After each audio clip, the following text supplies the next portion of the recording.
let's get back to our current sermon series, the conclusion, the thrilling conclusion of the creation poem. And I want to conclude this series by asking this question, which is, what is the calling of all people? Not just you, because I believe that God has a specific calling for each person. But when God created the world and he created humanity, there was this idea of, I want humanity to be like this. Here's a goal that I want humanity to achieve. Okay, and so what is that? And the thing about answering this question is that it's not explicitly stated. You have to do a lot of meditation and read between the lines and then figure out what it is that the author of Genesis chapter 1 and 2 is trying to communicate. So I'm going to do that with you today. And because I have about 80 slides to get through today, that was including the ones we just went through, so now like 77 or 76 left. We're going to zoom through a lot of this. And so if you have questions about it, you could email me. You could catch me after service. If you're home, you can email me, and I'll try to answer all your questions when I can. Okay, so when we read through Genesis chapter 1 and Genesis chapter 2, there are two clues that you're supposed to catch that we might not be able... Next slide. There you go. We have two clues that when you're on reading the first time, especially thousands of years after it was written, when we read it, we might miss. Okay? So I'm going to share with you these two clues that the original audience would have caught right away. The two clues are this. Number one is that the world was created in 7 days, or 6 days, and God rested on the seventh. And when Adam and Eve were placed in the garden, that they were told to work and take care of the garden. Okay, so these two things are big clues because, well, let's first look at the first one. The 7 days. Why is this important? Here is Dr. Mark Smith, brilliant scholar. This is what he says about the 7 days. This chapter 1, creation, Genesis chapter 1, uses a language of temple building. Not the temple building, but building the temple building. Dr. John Walton says this: 7-day temple inaugurations are the norm in biblical temple building accounts. In the account of the construction of Solomon's temple, a 7-day dedication to which was added a 7-day feast/banquet. And you could read it for yourself in 2 Chronicles and 1 Kings. But what he's saying here is, when the people who heard this for the first time or read it for the first time are like, oh, day 1, God did this. Day 2, God did this. Day 3, day 4, day 5, day 6, day 7. Is there a day 8? No? 7 days? Bing, bing, bing, bing. Like all the lights in their forehead, like, in the back of their heads are going off like, I know this pattern. And that pattern is when they build a temple, inaugurate it, and open the doors, is a 7-day process. And so they're like, wait a minute, it's not a coincidence that the author of Genesis 1 is saying that the world was created in 7 days. Scientifically speaking, we know it wasn't 7 days, but the imagery they're using is a 7-day creation where God dwells in the land, the temple he created. And they're like, so wait, is the author here saying that God is creating a temple and this temple is the world? Yes. Okay. Second clue. Work and take care. This is the part of the story where God places Adam, or the word Adam in Hebrew means the human, right? At this point in the story, there is no male, female. He puts the man, by man I mean like human, right? This is the verse right here.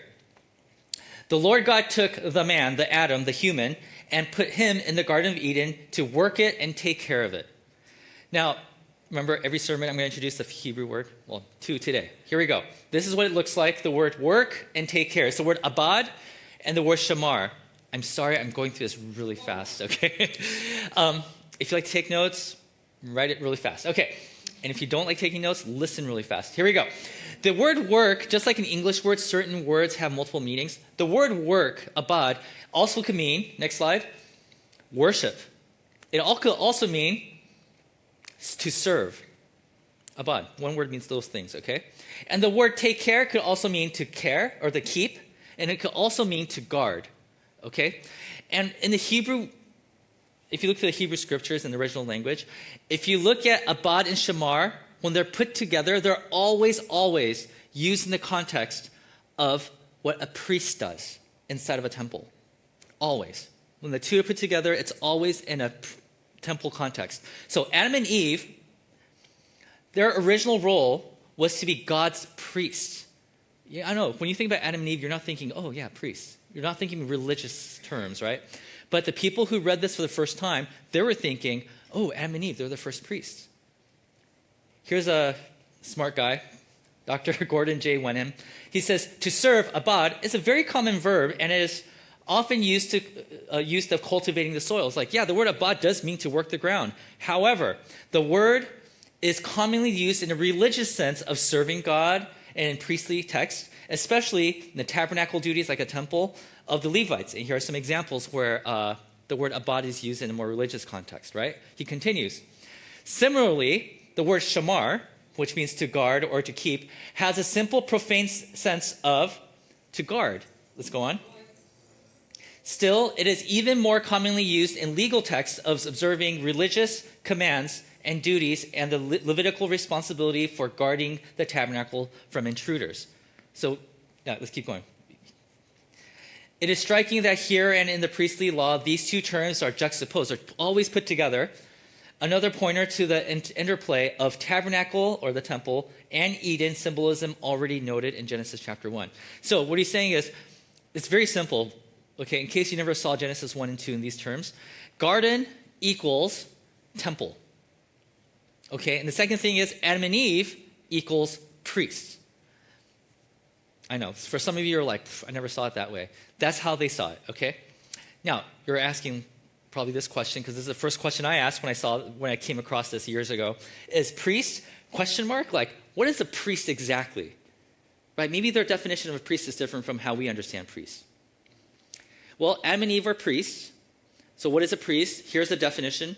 People who represent God to the people, and these people represent people to God, right? To which you're like, okay, that causes more problems in my mind, because aren't Adam and Eve the first two human beings? Like, if their job is to represent God to the people, who are the people, right? And if their job is to represent the people to God, who are these people? Like, I thought there were the only two people who existed. And this is where we're wrong. Because in Genesis chapter 1, let's take a look at Genesis chapter 1. So God created mankind, humans, in his own image. In the image of God, he created them. Male and female, he created them. We immediately think that he's talking about one male and one female, but there's no mention of that in Genesis chapter 1. Genesis chapter 1 is talking about how God created humanity. Male and female, he created them. Genesis chapter 2 talks about the two priests that he created in the garden, or outside the garden, put them in the garden to work the ground, to worship, to serve God. Okay? So, I know like this might be new information for some of you. It's okay. Scholarship keeps evolving, and this is what we believe today. Okay, so let's put this diagram up here. I showed this to you last week. Right, there's the land. Remember, Garden of Eden is on a mountain. A lot of people don't think about that either, but the clues in the text tells us that it's on a high ground because there's a river that's flowing from it. Okay, so there's Adam and Eve. This is humanity right here. And their job was, as a priest, was to not just represent God to the people, but people to God. And another part of their job description was, well, if you have to be in the garden to have an experience with God, then their job was to, next slide, was to expand the garden, one more slide, all the way to the ends of the world so that everybody could have that relationship with God. Meaning, their job as priests was not just limited to the two of them. Their job was to get as many people to become priests as possible, to a point where you don't need the job description of priest, because you don't need to stand in between the people and God anymore, because everybody has a relationship with God. Okay. But if you know the stories of the Bible, Genesis chapter 3, next slide, they didn't do that. Instead, they were kicked out of the garden because, well, they failed. They decided that their version of right and wrong was more important than God's version of right and wrong, so they couldn't represent God anymore. So God says, you can't be priest. Out of the garden, yeah, kicked him out. And not only did he kick him out, this is the big mystery of this story. He put an angel, called cherubim, and he put a flaming sword, a sword and fire, to make sure they don't come back in, to which I thought, isn't that like a little overkill? Like, there's no indication in the text that says that they were like wanting to get back in. So I don't know why they needed to put all those things there to make sure they didn't come back.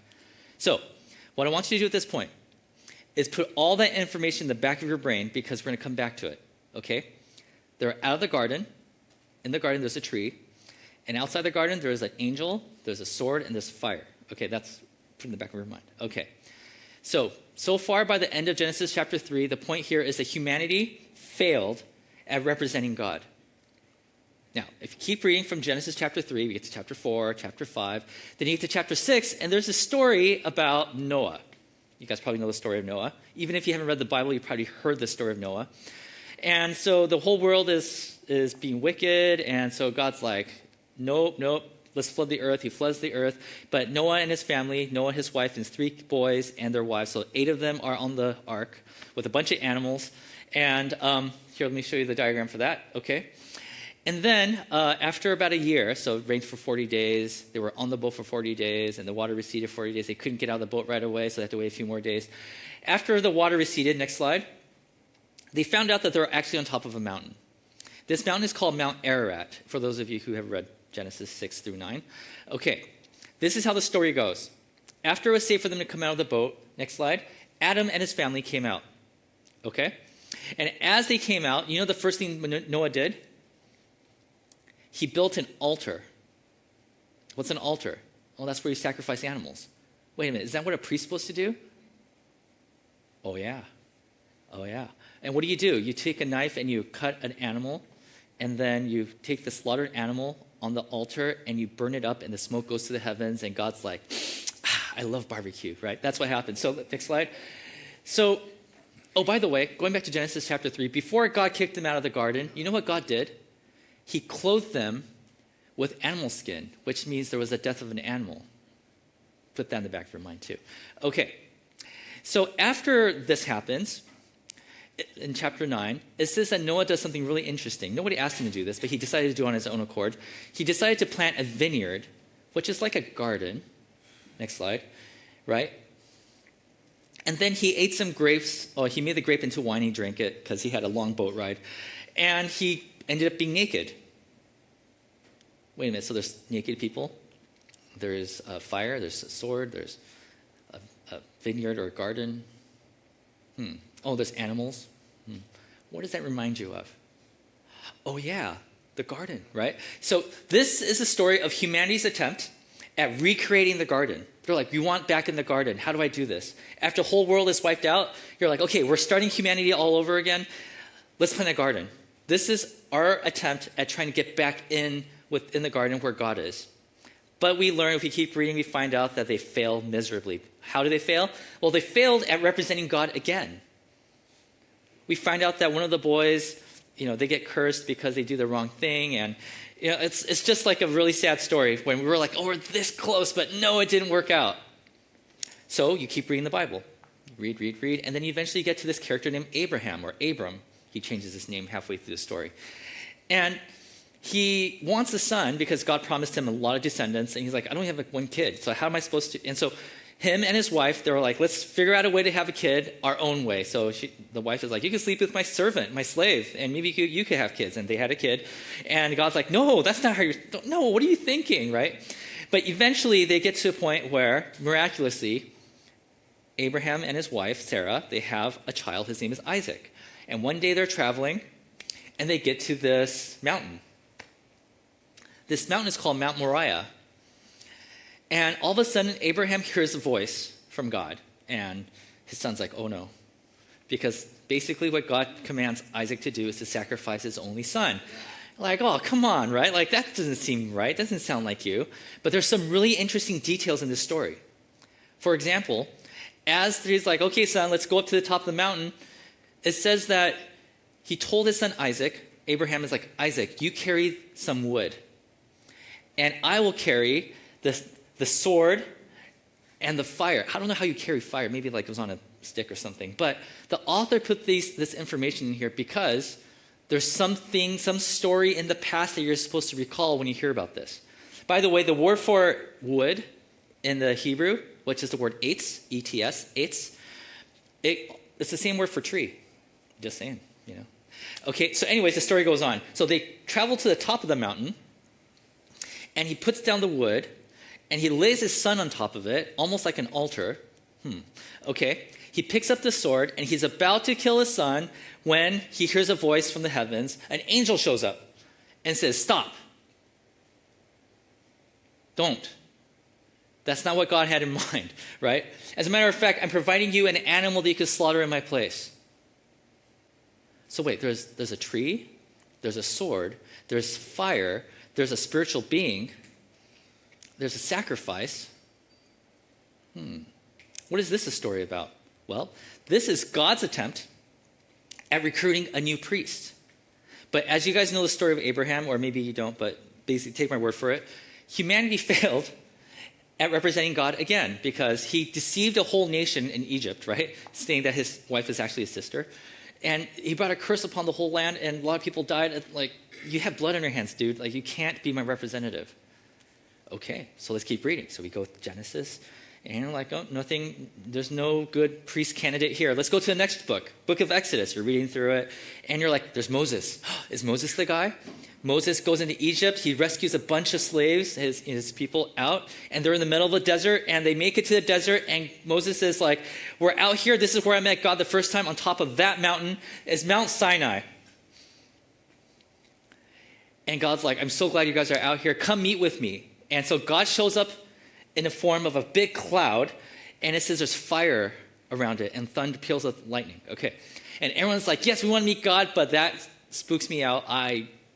Moses, you go ahead.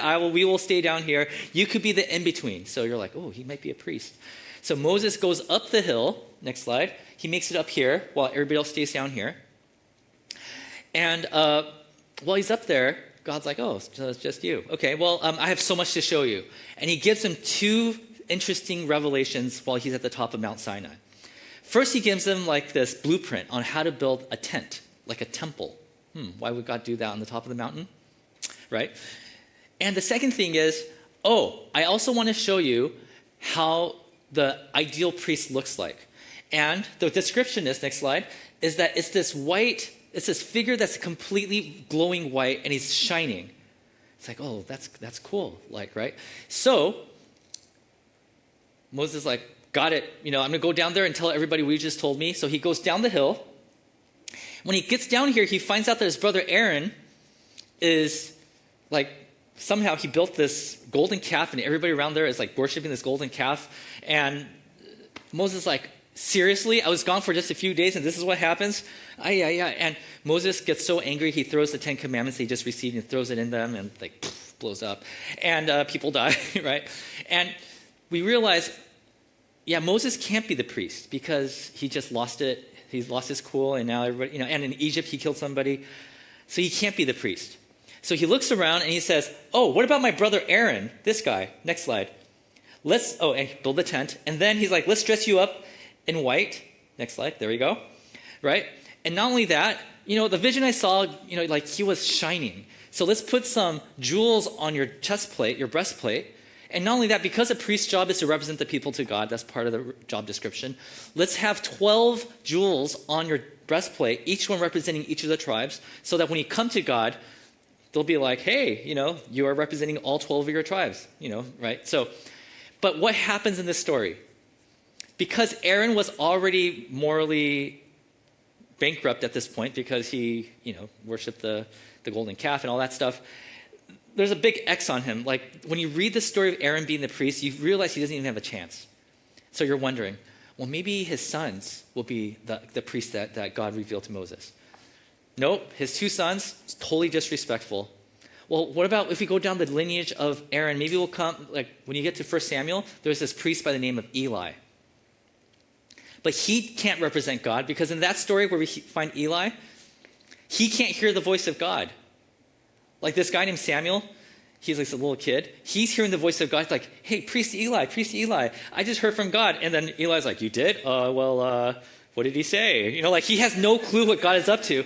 And then we look at the sons of Eli, and they're eating foods that were offered as a gift to God, and they're just eating it in the temple. They're like, yeah, you are disqualified too. So you read the story on and on and on, and you realize, will there ever be a true priest? Will there ever be, like, Adam and Eve failed, Noah failed, right? Abraham failed.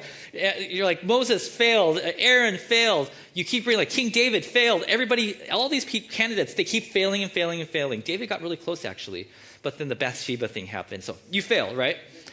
And the bigger question here is, we would love to have the true priest show up one day, but what we really want is we want to get back into the garden. Will we ever get back in there? We don't even know where it is now, so I don't know how we're going to get back in, but we have to find it first, right? It turns out These questions are answered in the New Testament. Here's a scene of Jesus. He's with his disciples, and there's this big question as to, like, who is this guy? Who is this Jesus guy? Can we trust him, right? So, Mark chapter 9, verse 2. After 6 days of creation. Okay, Jesus took Peter, James, and John, these are three of his disciples, out of 12, with him and led them up to a high mountain. Immediately when you're reading this, you're like, that sounds familiar. Where they were all alone, there he was transfigured before them. Okay, what does transfigured mean? Well, he tells us in the next verse. His clothes became dazzling white. Where have we heard that before? Whiter than anyone in the world could bleach them. And there appeared before them Elijah and Moses. Like, they just name drop the name Moses in there. Like, hello, can you think of a story where Moses and there's white, who were talking with Jesus? So here's the illustration of that. Here's a mountain. Okay? And then Jesus says, wait right here. He goes up and he starts to glow white, whiter than anything people have ever seen. And then another interesting detail they put in this is, and then after that, he says the white cloud, massive cloud descended upon them. Hello. I mean, isn't the Bible cool? Like, they drop these imageries to make you remember about... Okay, anyways. What is Jesus saying here about himself? He is saying that Jesus, he's like, I am the long-awaited true priest. And, disciples, they had a hard time catching up. They're like, is this what he's saying? In hindsight, they were like, oh yeah, that is exactly what he was saying. As a matter of fact, the writer of Hebrews, which was written years after what Jesus did here, this is what the author of Hebrews says. Jesus had to be made like them, like people, fully human in every way, in order that he might become a merciful and faithful high priest in service to God. He's saying, so the person who's going to represent God obviously has to be God. But God, that's only half of the responsibility, to represent God to the people. How is God supposed to represent people to God? Oh, if God became a human. So this is what that verse is saying. Jesus is is the real deal. He is the high priest. He is the true priest that we've been waiting for because he can represent both sides. He represents God and he represents people. This is perfect, right? Now, what about the garden thing?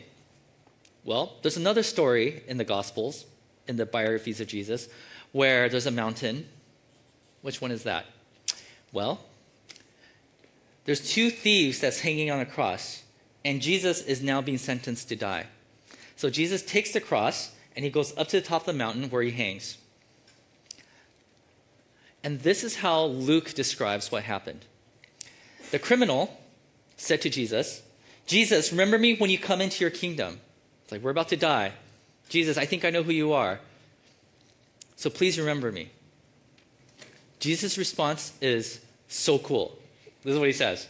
Truly I tell you, today you will be with me in paradise. The word paradise, paradisos, which is the Greek word. The Greek word for paradise is garden. Wink, wink, nudge, nudge. All the lights on your consoles lighting up, boop, boop, boop, boop, right? What is Jesus saying about himself here? He's saying, I, Jesus, bring the garden wherever I am. We have a true priest. Adam and Eve failed. Noah failed. Abraham failed. Moses failed. Aaron failed. David failed. Elijah failed. Everybody failed. Jesus is like, I am it. Oh, you want to get to the garden? It's wherever I am. As a matter of fact, Peter, one of his disciples, had a lot to say about this. This is what he says in 1 Peter chapter 2. He says, as you, the church, come to Jesus, the living stone, quick context, when they talk about building with stones, they're talking about building the temple. And they're like, we don't need to build a temple anymore because Jesus is the temple, because he is the garden, right? So they call Jesus the living stone. That's a cool nickname. He's like, you're the living stone. Rah, hear me roar, right? And then he says, but you, followers of Jesus, are also like living stones. Because you follow the living stone, the living temple, the living garden, you are kind of like that mini garden, right? You're being built into a spiritual house to be a holy priesthood. He's saying, Jesus is the priest and the garden. And if you follow him, you're kind of like that too. You are also the ones. Like he's saying, Jesus followers are basically priests. But not only that, he says, but Jesus followers are also bringing a garden on earth. Now, I know today a lot of people don't talk about gardens like in that way, right? Like Dr. Mitch likes to garden. I don't think he's creating heaven on, well, you might be. But, it's a good thing. But we use terminologies like this. Jesus followers bring heaven on earth. I guess, when you plant a garden, you are bringing some heaven on earth. Okay, this is what the church is called to do, right? The question again is this: what is the calling of all people? Well, if we look at the first century church, the people who popped out of the whole Jesus movement, the first century, the first generation of people, well, what did they do? Their behavior, their actions indicate that they totally believe this, that they were many temples that are many priests. They totally believe this. And the reason we know that is because of the things they did. Today, we look at what they did and say, oh, that's what all Christians do. But back then, it was a big deal. For example, one of the things they did was they sang songs to God. I don't know if you guys know this, but in most cases in the Old Testament days, people who sang songs to God were only priests. There are times when big tribes and they all sang together, but it was usually the priest that was leading everybody in a song to God. But when you go to the first century church, these small home churches, everybody, every single person in these houses were singing songs to God. They were acting out their priestly duties. Another thing they were known to be doing, from our history books, we learned that they were all acting as representation. They were representing God to others. And they're like, well, how do we represent God to other people? We're not God. They're like, well, how did Jesus treat you? Like, yeah, well, he loved me when I was at my worst. Then that's what you need to do for the people around you. They were representing God to the people around them. And the third thing they did was they were intercessors. They were participating in intercession. That means when the people around them were acting like fools, right? They prayed on behalf of them, saying, God, please forgive them. They don't know what they're doing. They weren't like this thing, like, look at those fools. They're going to burn in hell one day, right? Like, they weren't doing that. They had a compassion. They had a heart for them. They were like, God, please, I would love to be a help to them. What should I do for them? They were praying on behalf of them. Not only that, in the Old Testament days, they sacrificed animals. And Jesus says, don't do that anymore, right? Why? Because, as Paul, one of the first Christian authors, said, we don't sacrifice animals anymore. We sacrifice ourselves. We call that a living sacrifice. We sacrifice ourselves on behalf of the people around us. When somebody's in need of something and you have the same need, I'm willing to give that up for the person who needs it more. They were intercessors. And because they did these three things, we look back and say they all really truly believe that they were priests because they followed the true priest. And they believed that wherever they went, they were bringing a little bit of heaven with them in the same way that Jesus did. So what is the calling of all people? Because remember, Adam and Eve, their job was to make the entire world a garden and to make more and more people into priests, so much that the word priest is almost like not needed anymore. The role of all people was to expand heaven on earth.